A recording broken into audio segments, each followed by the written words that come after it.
Hi friends, ಇವತ್ತಿನ recipe ಮನೆಯಲ್ಲಿ ತುಂಬ ಸುಲಭವಾಗಿ ಪ್ರಿಪೇರ್ ಮಾಡ್ಕೊಳ್ಬಹುದಾದ ಎಗ್ ಮಸಾಲ ಪೌಡ್ರ್. ಈ ಎಗ್ ಮಸಾಲ ಪೌಡ್ರನ್ನ ನೀವು ಬಾಯ್ಲ್ಡ್ ಎಗ್ಗಿಗೆ, ಆಮ್ಲೆಟಿಗೆ, ಎಗ್ ಬುರ್ಜಿಗೆ, ಎಗ್ ಫ್ರೈಡ್ ರೈಸ್ಗೆ ಹಾಕಿದರೆ ಸಖತ್ ಟೇಸ್ಟಿಯಾಗಿರುತ್ತೆ. ಫ್ರೆಂಡ್ಸ್, ನಿಮಗೆ ಈ ರೆಸಿಪಿ ಇಷ್ಟವಾದರೆ ಪ್ಲೀಸ್ ಲೈಕ್ ಮಾಡಿ, ಶೇರ್ ಮಾಡಿ ನಿಮ್ಮ ಫ್ಯಾಮಿಲಿ ಮೆಂಬರ್ ಜೊತೆಗೆ ಮತ್ತು ನಿಮ್ಮ ಫ್ರೆಂಡ್ಸ್ ಜೊತೆಗೆ.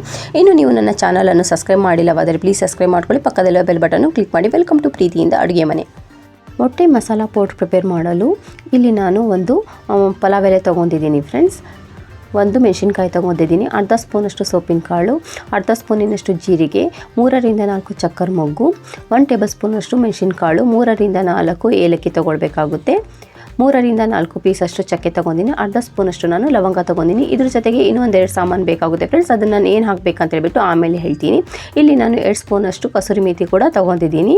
ಇದನ್ನೆಲ್ಲ ನಾವು ಡ್ರೈ ರೋಸ್ಟ್ ಮಾಡ್ಕೊಳ್ಬೇಕಾಗುತ್ತೆ. ಇಲ್ಲಿ ಗ್ಯಾಸ್ ಮೇಲೆ ಒಂದು ಪ್ಯಾನ್ ಇಟ್ಬಿಟ್ಟು, ಪ್ಯಾನ್ ಬಿಸಿ ಆದಮೇಲೆ ಗ್ಯಾಸ್ನ ಫ್ಲೇಮ್ ಲೋ ಅಥವಾ ಮೀಡಿಯಮ್ ಮಾಡ್ಕೊಂಡ್ಬಿಟ್ಟು ಮಸಾಲೆಗಳನ್ನು ಹಾಕಿಬಿಟ್ಟು ಡ್ರೈ ರೋಸ್ಟ್ ಮಾಡ್ಕೊಳ್ಬೇಕಾಗುತ್ತೆ.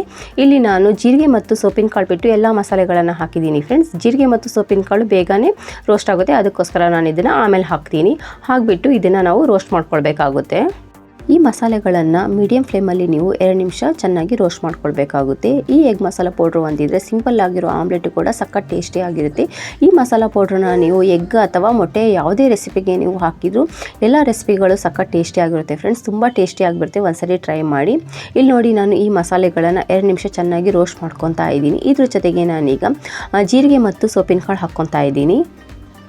ಇದನ್ನು ಸಹ 1 ನಿಮಿಷ ತನಕ ನಾವು ಡ್ರೈ ರೋಸ್ಟ್ ಮಾಡ್ಕೊಳ್ಬೇಕಾಗುತ್ತೆ. ಜೀರಿಗೆ ಮತ್ತು ಸೊಪ್ಪಿನ ಕಾಳು ಬೇಗನೆ ರೋಸ್ಟ್ ಆಗುತ್ತೆ ಫ್ರೆಂಡ್ಸ್. 1 ನಿಮಿಷ ತನಕ ನೀವು ರೋಸ್ಟ್ ಮಾಡ್ಕೊಂಡ್ರೆ ಸಾಕು.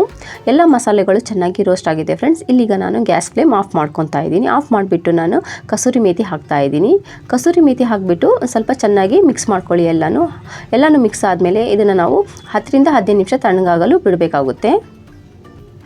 ಎಲ್ಲ ಮಸಾಲೆಗಳು ಈಗ ತಣ್ಣಗಾಗಿದೆ ನೋಡಿ ಫ್ರೆಂಡ್ಸ್. ಇದನ್ನು ಈಗ ಒಂದು ಮಿಕ್ಸಿ ಜಾರಲ್ಲಿ ಹಾಕಿಬಿಟ್ಟು ನಾವು ಪೌಡ್ರ್ ಮಾಡ್ಕೊಳ್ಬೇಕಾಗುತ್ತೆ. ಸ್ನೇಹಿತರೆ, ನಿಮಗೆ ಈ ಎಗ್ ಮಸಾಲ ಪೌಡ್ರ್ ರೆಸಿಪಿ ಇಷ್ಟವಾದರೆ ಪ್ಲೀಸ್ ಲೈಕ್ ಮಾಡಿ, ಶೇರ್ ಮಾಡಿ ನಿಮ್ಮ ಫ್ಯಾಮಿಲಿ ಮೆಂಬರ್ ಜೊತೆಗೆ ಮತ್ತು ನಿಮ್ಮ ಫ್ರೆಂಡ್ ಜೊತೆಗೆ. ಇನ್ನು ನೀವು ನನ್ನ ಚಾನಲನ್ನು ಸಬ್ಸ್ಕ್ರೈಬ್ ಮಾಡಿಲ್ಲ ಅಂದರೆ ಪ್ಲೀಸ್ ಸಬ್ಸ್ಕ್ರೈಬ್ ಮಾಡ್ಕೊಳ್ಳಿ, ಪಕ್ಕದಲ್ಲಿರೋ ಬೆಲ್ ಬಟನ್ ಕ್ಲಿಕ್ ಮಾಡಿ. ಇದರಿಂದ ನಾನು ಹಾಕಿರುವ ಎಲ್ಲ ಹೊಸ ವೀಡಿಯೋಗಳ ನೋಟಿಫಿಕೇಷನ್ ನಿಮಗೆ ಸಿಗುತ್ತೆ. ಇಲ್ಲಿಗ ನಾನು ಮುಚ್ಚಿಬಿಟ್ಟು ಇದನ್ನು ಪೌಡ್ರ್ ಮಾಡ್ಕೊತಾ ಇದ್ದೀನಿ. ಮಸಾಲೆಗಳನ್ನು ಈ ರೀತಿ ಪೌಡ್ರ್ ರೆಡಿ ಆಗಿದೆ ನೋಡಿ. ಈಗ ಇಲ್ಲಿ ಈ ಪೌಡ್ರ್ ಜೊತೆಗೆ ಅರ್ಧ ಸ್ಪೂನಷ್ಟು ಹಿಂಗೆ ಹಾಕ್ಕೊತಾ ಇದ್ದೀನಿ. ಹಿಂಗೆ ಹಾಕೋದ್ರಿಂದ ಫ್ಲೇವರು ಟೇಸ್ಟು ತುಂಬ ಚೆನ್ನಾಗಿ ಬರುತ್ತೆ. ಮತ್ತು ಇದ್ರ ಜೊತೆಗೆ ನಾನು 1 ಟೇಬಲ್ ಸ್ಪೂನಷ್ಟು ಚಾಟ್ ಮಸಾಲ ಹಾಕ್ಕೊತಾ ಇದ್ದೀನಿ. ಹಾಕಿಬಿಟ್ಟು ಮಿಕ್ಸಿಯಲ್ಲೇ ಒಂದ್ಸರಿ ಮಿಕ್ಸ್ ಮಾಡ್ಕೊಂಡಿದ್ದೀನಿ ನೋಡಿ. ಈ ರೀತಿ ಮಸಾಲ ರೆಡಿಯಾಗಿದೆ ಎಗ್ ಮಸಾಲ ಪೌಡ್ರು. ಇದನ್ನು ಈಗ ಒಂದು ಪ್ಲೇಟಲ್ಲಿ ಟ್ರಾನ್ಸ್ಫರ್ ಮಾಡ್ಕೊತಾ ಇದ್ದೀನಿ. ಅಂಗಡಿಯಲ್ಲಿ ದೊರೆಯುವ ಎಗ್ ಮಸಾಲ ಪೌಡ್ರ್ಗಿಂತ ಮನೆಯಲ್ಲೇ ಎಗ್ ಮಸಾಲ ಪೌಡ್ರನ್ನ ನೀವು ಪ್ರಿಪೇರ್ ಮಾಡ್ಕೊಂಡ್ರೆ ಆರೋಗ್ಯಕ್ಕೂ ಒಳ್ಳೆಯದು, ಟೇಸ್ಟು ತುಂಬ ಚೆನ್ನಾಗಿ ಬರುತ್ತೆ ಫ್ರೆಂಡ್ಸ್. ಈ ಎಗ್ ಮಸಾಲ ಪೌಡ್ರನ್ನ ನೀವು ಏರ್ಟೈಟ್ ಬಾಕ್ಸಲ್ಲಿ ಹಾಕಿಬಿಟ್ಟು 3 ರಿಂದ 4 ತಿಂಗಳವರೆಗೂ ಸ್ಟೋರ್ ಮಾಡ್ಕೊಳ್ಬೋದು.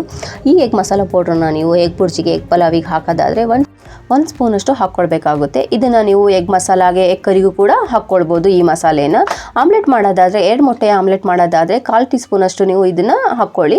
1 ಮೊಟ್ಟೆ ಮಾಡೋದಾದರೆ 1 ಚಿಟಿಕೆಯಷ್ಟು ಹಾಕ್ಕೊಳ್ಳಿ ಸಾಕು. ರೆಸಿಪಿ ಹೇಗೆ ಬಂದಿದೆ ಅಂತ ಹೇಳ್ಬಿಟ್ಟು ಕಮೆಂಟಲ್ಲಿ ಹೇಳಿ. ಮತ್ತೆ ಸಿಗೋಣ ಮತ್ತೊಂದು ಹೊಸ ವಿಡಿಯೋ ಜೊತೆಗೆ. ಥ್ಯಾಂಕ್ ಯು ಫಾರ್ ವಾಚಿಂಗ್ ಪ್ರೀತಿಯಿಂದ ಅಡುಗೆ ಮನೆ.